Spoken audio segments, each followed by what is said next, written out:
இந்த நம்ம மக்கள் எல்லாமே நினச்சிக்கிட்டு இருக்கிறது என்னன்னா, மேலே ஒருத்தர் வந்து இருந்து அவர் அவர் தான் மனநிலையின் பேரால், அறிவின் பேரால் இங்கே பெரிய நிலைப்பாடுகள் எல்லாம் கொண்டு வந்துட்டு செய்திருவார்னு நம்புறீங்க. மாற்றம் மக்களுக்கு வேணும், அடிப்படையில் வேணும். இங்கே கடைக்கோடியில் இருக்கிறவனோட மனநிலை மாறணும், அவ்வளோதான். இந்த மாற்றங்கள் எல்லாம் சேர்ந்து தான் அங்கே இருக்கிறத மாற்றம் நம்ம கொண்டுட்டு வர முடியுமே தவிர, அவர் வந்துட்டார் இவர் வந்துட்டார் சரி பண்ணிடுவார். என்னத்தை சரி பண்ணிடுவார்? இங்கே ஒரு ஓலை குடிசையில் மறுநாள் வந்து வேலைக்கு போக முடியல அப்படின்னா, அவன் பாட்டுக்கு ஏழ்மையில் தன்னுடைய எதிர்காலத்தை நினச்சி வருத்தப்பட்டுக்கிட்டு அப்படியே இங்கே எதிர்காலமே சூன்யமாக அந்த மனநிலையில் வாழ்ந்துக்கிட்டு இருக்க மக்களுடைய பிழைகளே 70 மாடிக்கு மேலே அங்கே குளிர்ந்த அறையில் உட்காந்துருக்கவங்களால் எவ்வாறு தீர்மானிக்க முடியும்னு நினைக்கிறீங்க? அதெல்லாம் யாரும் தீர்மானிக்க முடியாது, எப்போதும் தீர்மானிக்க முடியாது. இங்கே மாற்றம் அடியில் கடைக்கோடியில் நடக்கணும். இதனுடைய வளர்ச்சி அதனுடைய ஸ்தானத்தை போய் அந்த தலைமை பீடத்தை போய் சேரணும். இங்கே எல்லாம் இவங்க வாழணும் அப்படின்னு நினச்சிட்டு வாழ்ந்துக்கிட்டு இருக்காங்க, அவ்வளோதான். இந்த களத்தினுடைய கட்டமைவியல் சரி இல்லை, அவ்வளோதான். இந்த மனிதனுக்குள்ளார ஆசை இருக்குது. ஆமாம், சில நிலைகளை உயரணும், அந்த அதிகாரம் அதில் அதன்பால் ஒரு மோகம் இருக்குது. இதெல்லாம் என்ன பண்ணுன்னா அந்த மோகத்தை போய்ட்டு ஆற்றிக்கிறதுக்கான ஸ்தானமாக தான் அது இருக்க முடியுமே தவிர, கடைக்கோடியில் இருக்க ஒரு குடிமகனுக்கு ஒரு நன்மை போய் சென்று அடையவே அடையாதுன்னு சொல்கிறேன். இங்கே ஆட்சி மாறும் காட்சி மாறாதுன்னு சொல்கிறேன். இதன் பெயரால் வரணும் அப்படின்னா அவன் தன் வாழ்வை அதில் அர்ப்பணிச்சிருக்கணும், முழுசாக அவன் அர்ப்பணிச்சிருக்கணும். ஆமாம், சும்மா நம்ம பாட்டுக்கு இன்னொரு நிலைப்பாட்டில் எத்தனையோ பெரிய அற்புதர்கள்லாம் வாழ்ந்துட்டு போன மண் இது. தன் வாழ்வை அர்ப்பணிச்சுட்டு தன்னுடைய எதிர்காலத்தை காணாமல், தன்னுடைய நிலைப்பாட்டை காணாமல், கர்மத்திற்காகவே வாழ்ந்துட்டு போன எத்தனையோ நல்லவர்களை நம்ம ஆன்றோர் சான்றோர் நம் முன்னோர்கள் வாழ்ந்துட்டு போயிட்டாங்க. இந்த களமாற்றம் மாறிடுச்சு. இந்த மனிதர்களை மாயவயப்படுத்திட்டாங்க, மோகவயப்படுத்திட்டாங்க. அலங்காரம், ஆடம்பரம், படாடோபம், இந்த கனவுகள், கற்பனைகள், அதீத கனவுகளில் கொண்டு போய் நிறுத்திட்டாங்க. நம்ம இந்த சாதாரண இந்த கோமாளிகளினுடைய கைத்தட்டலையும் வணக்கத்தையும் போற்றுதலையும் பெருசாக நினச்சி அதன்பால் மயங்கி கிடக்கிறாங்களே தவிர வேறு ஒன்றுமே கிடையாதுன்னு சொல்கிறேன். இவர்களால் சாமானிய மனிதர்களுக்கு என்ன செஞ்சிட முடியும்னு நினைக்கிறீங்க? ஆமாம், போய்ட்டு நம்ம தொடவே முடியாத பாகங்கள்னு ஒரு 30-25% இங்கே இருக்குது, அது தெரிஞ்சுக்கங்க. இதெல்லாம் கண்டு போக பழகிட்டோம், கொடுமைகளை கண்டு போக பழகிட்டோம், இந்த விபரீதங்களை கண்டு போக பழகிட்டோம். நம்மளுடைய மனிதத்திலிருந்து நம்மளை பிரிச்சுட்டாங்க. இங்கே நம்ம மனிதனாக வாழ்ந்தால் போதுமானது. ஒன்றே குலம் ஒருவனே தேவன்னு சொன்னாங்க.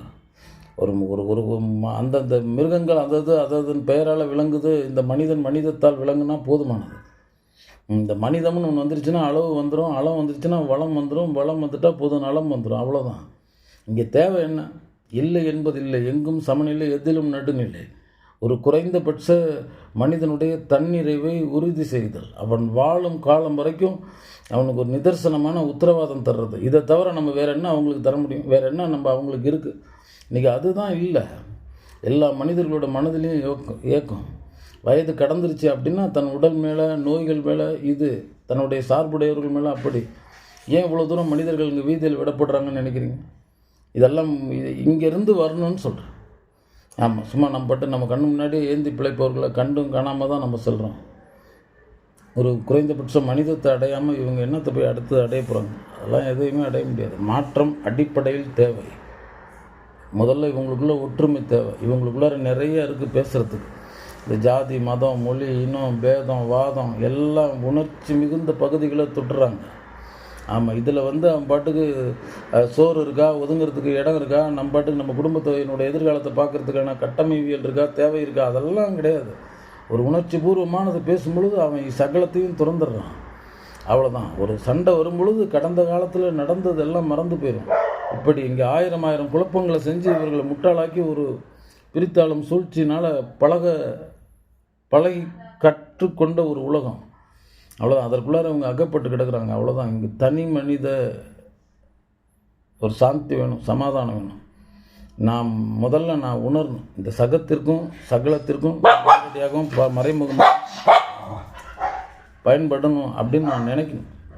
ஆமாம், சும்மா நான் பாட்டுக்கு அவங்க வந்தால் சரி பண்ணிடுவாங்க, இவங்க எப்படி சரி பண்ணுவாங்க? அவங்க இயன்றதை அந்தந்த களத்தில் இருந்து செஞ்சுக்கிட்டு தான் இருக்காங்க. அவங்க செய்கிறது செஞ்சுக்கிட்டு இருக்காங்க. அவங்க செய்கிறது உத்தமமானது தான் செய்கிறாங்க.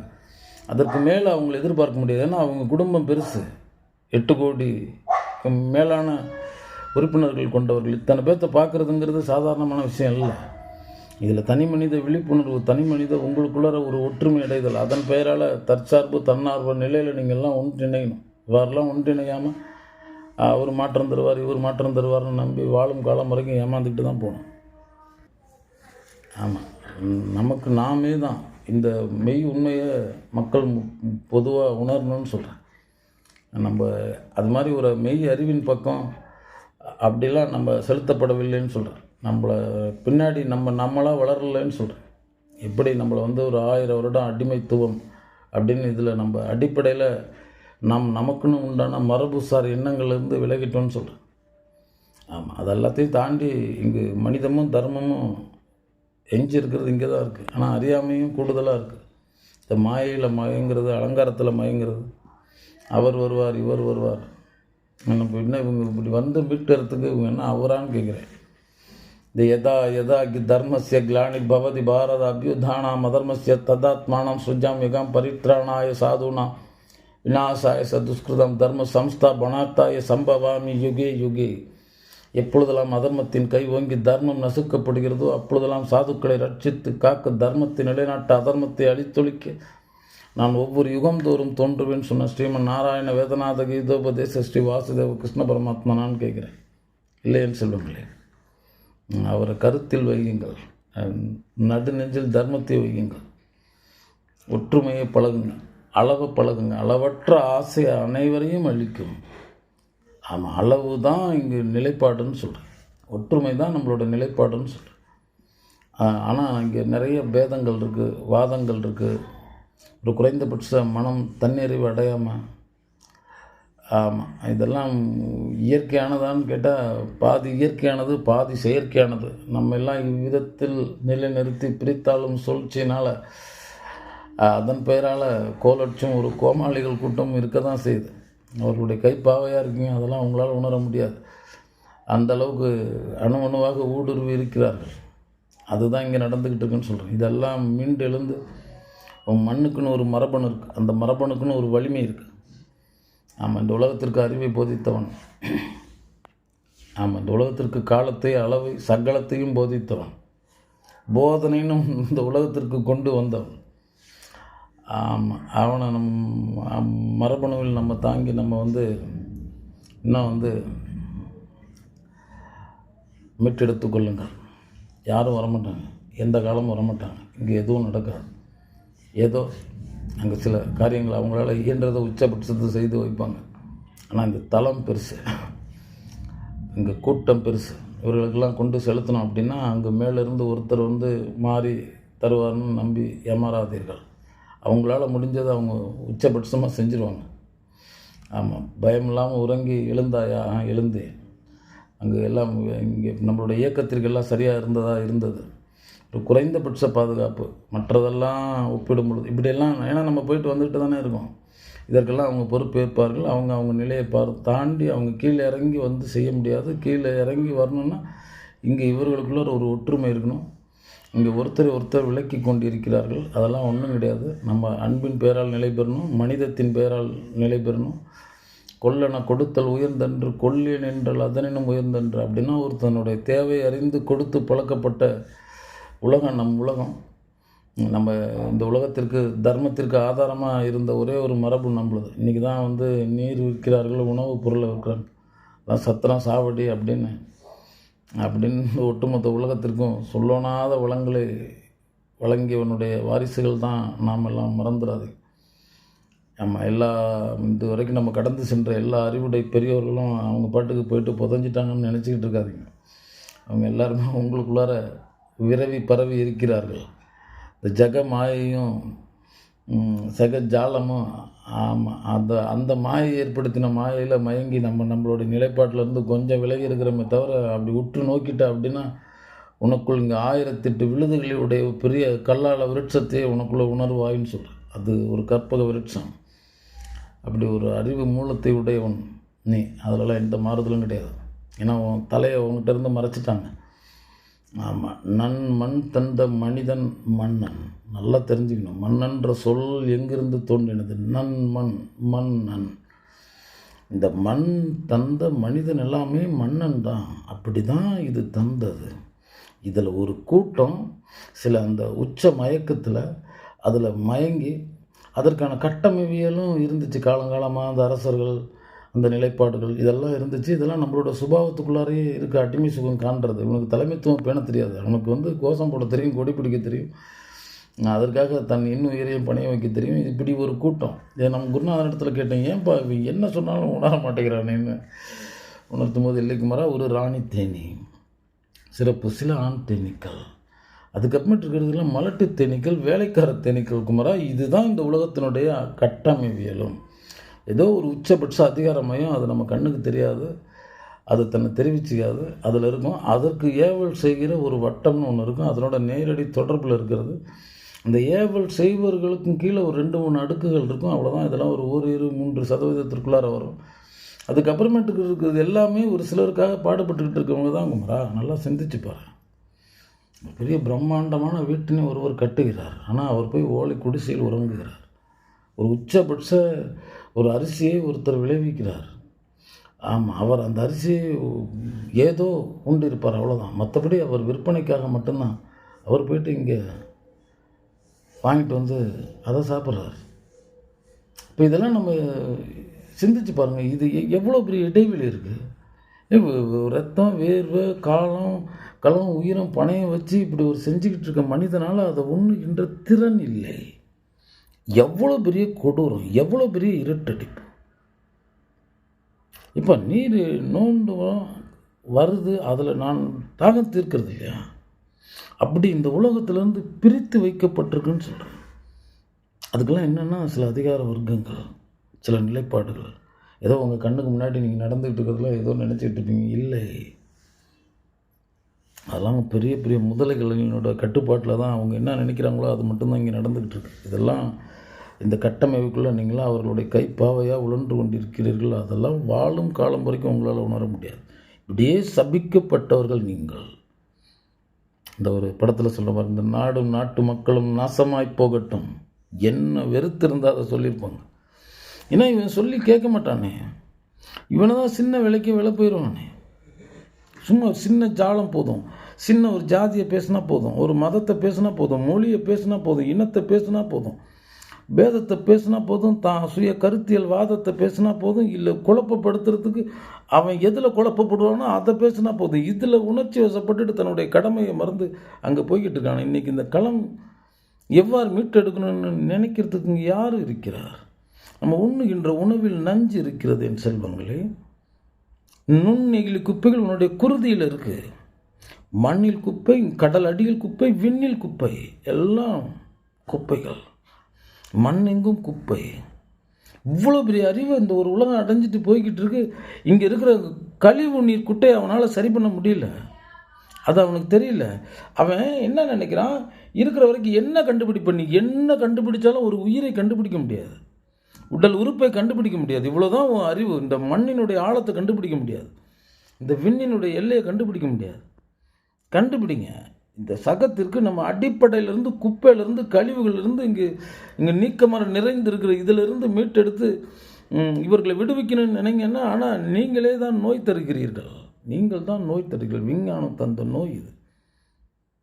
இந்த தலைமுறையினால் கெட்ட இயற்கை இது. இதுக்கு முன்னாடி எவ்வளவோ விபரீதங்கள்லாம் நடந்திருக்கு, எவ்வளவோ நடந்திருக்கு. ஆனால் யாரும் இயற்கையை தொட்டதே இல்லை. ஆனால் இவன் தொடுறதே இயற்கையினுடைய அங்கே ஆத்மாவில் தான் அவன் கை வச்சிருக்கான்.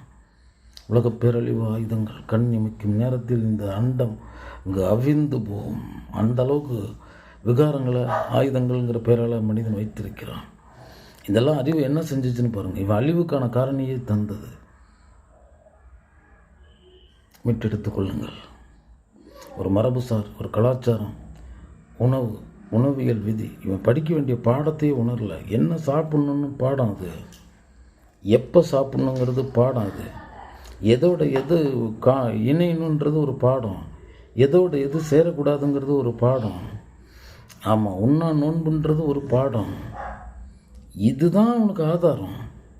இந்த இயற்கையினுடைய சுழற்சியில் அவன் தன் வாழ்வை பொறுத்துறது தான் ஆதாரம். கார் இருளில் உறங்கினாய் முடிந்தது, அவ்வளோதான். பொழுது புலரும் பொழுது சூரியன் வருவதற்கு முன்னாடியே களம் காட்டப்படுகிறது. அப்போவே நீ பயணிக்க வேண்டியவன். அங்கே தொடங்கணும். அங்கு தான் உன்னுடைய அமிழ்த காற்று இருக்குது. அங்கு தான் சகல விகாரங்களுக்கும் மருந்து இருக்குது. அதிகாலையில் நீ எந்திரிச்சு உட்கார்ந்தா கூட போதும். அங்கு தான் நீ இந்த நாளை நான் ஓட்டுறதுக்கு உண்டான மூலப்பொருளே அங்கேருந்து தான் வருது. அங்கே தான் நான் விழிக்கணும். உறங்கும் பொழுது என்னுடைய சுவாசம் ஓட்டின வேறு, நான் விழித்ததுக்கு அப்புறமேட்டுக்கு வேறு, நான் இயங்க தொடங்கினது வேறு. அப்போ அது உண்ணுவது எல்லாமே அமிழ்த காற்றுகள்னு சொல்கிறேன். இயற்கை அவ்வாறு தான் கட்டமைச்சு வச்சுருக்கு. ஒரு அதீதமான சூடு, அதீதமான மனப்பிறழ்வு, அதீதமான எந்த கேடுகளையும் எதிர்கொள்கின்ற அந்த ஒரு குளிர்ந்த நிலைன்றது நமக்கு உணவே அதிகாலையில் தான் இருக்குது. ஆமாம், அதனால் உங்கள் வாழ்வியலோடு பொருந்தி பழகுங்கள், ஒன்றுபடுங்கள். நீ மாறணும். இந்த உலகத்தை யாரும் மாற்ற முடியாது. இந்த உலகம் அப்படி கட்டமைக்கப்படல. ஏன்னா நீ ராஜா, நீ மன்னன். அதனால தான் உனக்கு மேலே ஒன்று வளர விடவே மாட்டேன் நீ. அதனால தான் இந்த ஒட்டுமொத்த அண்டமும் ஒரு நபர் ஒரு கொடையின் கீழ் ஆளப்பட்டதுன்னு சொல்வதற்கு இங்கே ஆளே இல்லை பாருங்கள். எந்த காலத்திலும் இருக்க மாட்டார் பாருங்கள். ஏன்னா இது உனக்கு அந்த அதிகாரம் இருக்குது. நீயும் தலைவன் தான். வன் தலைவுடையவன் தலைவன். தலைமை, அதாவது தலைவன்னா என்னமோ நினச்சிட்டு இருக்காங்க. அதெல்லாம் கிடையாது. தற்காலிக பொறுப்பு தலைமைச் சேவகன். நீ தலைமைச் சேவகன் தான் தலைவனை தவிர தலைவன் இல்லை. அவன் வன் தலையை உடையவன். அவன் தான் தலைவன். தலைவன்னா இவர்கள்லாம் கிடையாது. உங்கள் நெஞ்சுக்குள்ளே இருக்கிறான் ஒரு நாயகன், உன் நெஞ்சுக்குள்ளே இருக்கிறான் ஒரு அதிகாரி, உன் நெஞ்சுக்குள்ளே இருக்கிறான் ஒரு தலைவன். அவன் அந்த பக்கத்தில் நீ அவனை பார்த்தினா நீ அது ஆக்கப்படுவார். இதுக்காக இந்த உலகத்தில் போய்ட்டு ஒரு அலங்காரம் வேண்டதில்லை, அவர்களுடைய போற்றுதல் வாழ்த்துதல் இதெல்லாம் எதுவும் தேவை கிடையாது. உன் நெஞ்சுக்கு தெரியும், அவ்வளோதான். விரலுக்கேற்ற வீக்கம், இந்த விளக்கொலிக்கேற்ற பிரகாசம், அதன் பெயரால் இங்கே ஒரு வெளிச்சங்கிற மாதிரி நீ விளங்கி இருப்பாய். இந்த மாயையில் போய் மாயையில் போய் மாட்டிக்க மாட்டேன். நம்ம மனிதனமாகும்போது நமக்கு ஒரு உண்மை தெரிஞ்சிடும். நான் யாருன்னு ஒரு கேள்வி வரும். அப்போ மனத்தின் பெயரால் இதயங்கிற இதத்தின் பெயரால் இதமிகு இதயம் படைத்தவன். அப்போ நான் இதம் செய்கிறதுக்காக வந்திருக்கேன். அதாவது இங்கு இதம் தெரிந்த ஒரே மனிதன். அந்த வர்க்கத்தில் நான் வந்திருக்கேன். நான் கற்க வேண்டிய பாடமே மனிதம். அதில் இருக்க எல்லா புனிதமும். இந்த மனிதம்னு வந்துட்டாவே அளவு வந்துடும். மனிதன் வந்துட்டால் எனக்கு வலிக்குதா அவனுக்கும் வலிக்கும், எனக்கு நோவுதா அவனுக்கும் நோகும், எனக்கு பசிக்குதா அவனுக்கும் பசிக்கும். வேறு ஒன்றுமே இல்லை. அந்த மிருகம் தேவையானது உண்டு சென்று விடுகிறது, எடுத்து செல்வது. அதுபோல் மனிதம்னு வந்துட்டால் இது இயன்றதை கொடுக்கணும்னு நினைக்கும், வழங்கணும்னு நினைக்கும். நான் ஒருத்தனை கொடுத்தா அந்த உலகத்தில் ஏழ்மை கிடையாது. அதை தான் முந்தி சொன்னான். யாவருக்குமா உண்ணும்போது ஒரு கைப்பிடி, ஒரு பிடி கொடுத்துட்டு தான் உண்ணணும்னு சொன்னவன் மூலன். தமிழ் செய்ய வந்தவன். இன்னைக்கு இறைவன் நல்லா படைத்தது காரணம் நன்றாக தமிழ் செய்ய சொன்னான். தமிழ் செய்ததோடு வசி சிவசித்தம் என்னும் மானக்கண்ணையும் செய்துட்டான். சிதம்பர ரகசிய சூத்திரத்தையும் தந்து விட்டான். அதனால் நம்ம இந்த மனிதவாதத்தில் போய் மாட்டினீங்க அப்படின்னா அவ்வளோதான் சொல்கிறேன். அது ஒரு உணர்ச்சி கடல். அது அப்படியே அந்த ஆழிப்பேரலை உன்னை மீண்டு வரவே விடாது. அது ஒரு வழிப்பாதை. நீ உனக்குள்ள சுயமாது. ஆமாம், ஒரு 4 நல்ல மரம் நடு. இயன்றதை இல்லாதவருக்கு பறவைகள் இருக்குது, பட்சிகள் இருக்குது, பைரவர்கள் இருக்காங்க, பாமரர்கள் இருக்காங்க. அவ்வளோதான். வேறு என்ன? இது என் மன விடுதலைக்கானது. இது இந்த விரல் இவ்வளோ வீங்கி இருக்கிறது, அவ்வளோதான். என் நிலை உயரும்போது அதனுடைய விளைச்சல் இந்த உலகத்தில் பலனாய் போய் சேருமே தவிர வேறு ஒன்றுமில்லை. அவ்வளோதானே. அதனால் அவங்க மீட்பாங்க, இவங்க மீட்பாங்கன்னு கனவு கண்டுக்கிட்டு இருக்காதீங்க. யாரும் வரமாட்டாங்க. இந்த ஓலை குடிசைக்குள் கேட்பாரற்று மறுநாள் காலை என்னுடைய செல்வங்களுக்கு உணவாதாரத்துக்கு என்ன செய்கிறேன்னு ஒரு கூட்டம் இங்கே இருக்குது. அதுதான் நம்ம ஐயா சொன்னார், மோகன்தாஸ் கரம்சந்த் காந்தியடிகள். எங்களுடைய சுவாச வாசகம். எப்பொழுதெல்லாம் உங்களுக்கு ஐயம் ஏற்படுகிறதோ, எப்பொழுதெல்லாம் உங்களை நீங்களே கட்டுப்படுத்தி கொள்ள முடியாத நிலை உருவாகிறதோ, அப்பொழுதெல்லாம் இனி கூறப்போகும் சோதனையை செய்து பாருங்கள். மிக மிக நலிவுற்ற மிகுந்த வறிய நிலையில் உள்ளவர்களை நினைவில் நிறுத்தி நாம் மேற்கொள்ள போகும் செயலினால் அவனுக்கு ஏதாவது பயன் அளிக்குமா என்று சிந்தித்து பாருங்கள். எப்பொழுதெல்லாம் ஐயம் ஏற்படுகிறதோ, இப்போல்லாம் எனக்கு சந்தேகம், இதுவா அதுவா, இப்படியா அப்படியா சந்தேகப்படுறோம். எப்பொழுதெல்லாம் உங்களை நீங்களே கட்டுப்படுத்தி கொள்ள முடியாத நிலை உருவாகிறதோ, எப்பெல்லாம் ஏதோ ஒரு போக்கில், உணர்ச்சி போக்கில், கருத்து போக்கில், இதனாலே உன்னை கட்டுப்படுத்த முடியாத ஒன்றுன்னு வருதில்லை. அப்போ சொல்கிறார், எப்பொழுதெல்லாம் உங்களை நீங்களே கட்டுப்படுத்தி கொள்ள முடியவில்லை, அப்பொழுதெல்லாம் நீ கூறப்போகும் சோதனையை செய்து பாருங்கள். அந்த நேரத்தில் கூட உனக்கு பரிச்சை இருக்குடா அப்படின்னு சொன்னார். இதுதான் மகா ஆத்மா. அந்த இடத்துல கூட நீ சந்தேகப்படுற இடத்துலையும் பிறல்ற இடத்துலையும் உன்னை கட்டுப்படுத்த முடியாத இடத்துலையும் ஒரு சோதனை இருக்குப்பா. செஞ்சு பார்க்கறதுக்கு ஒரு சோதனையை செய்து பாருங்கள். மிக மிக நலிவுற்ற மிகுந்த வறிய நிலையில் உள்ளவர்களை நினைவில் நிறுத்தி, மிக மிக நலிவுற்ற மிகுந்த வறிய நிலையில் உள்ளவர்களை நினைவில் நிறுத்தி நாம் மேற்கொள்ள போகும் செயலினால் அவனுக்கு ஏதாவது பயன் அளிக்குமா என்று சிந்தித்து பாருங்கள். இப்படிலாம் நிலைகள் ஏற்படும் போது கூட மிக மிக நலிவுற்ற மிகுந்த வரி எவ்வளோ பெரிய வாசகத்தை கொடுக்குறாருன்னு பார்த்துக்கோங்க. எந்த அளவுக்கு அவருடைய நெஞ்சை தைத்திருக்கும் இங்கே இருக்கிற ஏழ்மை. அதனால தான் அவருடைய மேலாடையை துறக்க முடிந்தது. மிக மிக நலிவுற்ற மிகுந்த வறிய நிலையில் உள்ளவர்களை நினைவில் நிறுத்தி. அப்படிலாம் இருக்காங்கப்பா, கிடக்குறாங்க. இவங்கெல்லாம் நம்மளை சூழ்ந்து இருக்காங்க. நான் என் தேசம் சொல்ல, நான் அண்ட மொத்தத்தையும் சொல்கிறேன். இங்கே வருந்தும் உள்ளங்கள் எல்லாம் என் உள்ளங்கள், அங்கே பசிக்கும் வயிறெல்லாம் என் வயிறு, அவர்கள் படும் துன்பமெல்லாம் என் துன்பம், அவர்களுக்கு செய்யப்படும் துரோகங்கள் எல்லாம் எனக்கு செய்யப்படும் துரோகம். ஒரு சுவாச ஒரு காற்று கருவறையினும் ஓத்தாய் வயிற்று பிள்ளைகள் நீங்களெல்லாம் உணர மறந்த உத்தம மனம் படைத்தவர்கள், பிராண பந்தத்தவர்கள், உயிர் வரையில் தொடர்பில் இருப்பவர்கள், ஒருவருக்காக ஒருவர் விட்டு கொடுக்க வேண்டிய, ஒருவருக்காக ஒருவர் துன்பம் ஏற்க வேண்டிய கட்டாயத்தில் இருப்பவர்கள். ஆமாம், உங்களுக்குள்ள ஒரு உயிர் தொடர்புன்னு ஒன்று இருக்குது. சுவாசத்தின் பெயரால்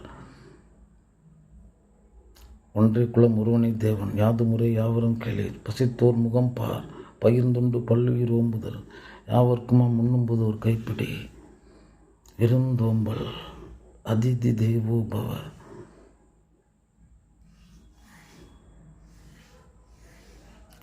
இந்த சொல் விளைஞ்சிரும்னு நான் நம்பலை. இது போய் எங்கே சில விளைச்சல்களை கொடுத்துருன்னு நம்பலை. இது எனக்கு நான் பிதற்றி கொண்டது தான். உங்களை நீங்கள் எந்த அளவும் யாரும் உங்கள் சிந்தைக்கு எடுத்து செல்ல வேண்டியதில்லை. கடந்து செல்லுங்கள். உணர்வுடையவர்களுக்கு மட்டுமே ஒரு பொருள். சிவமங்கலம்.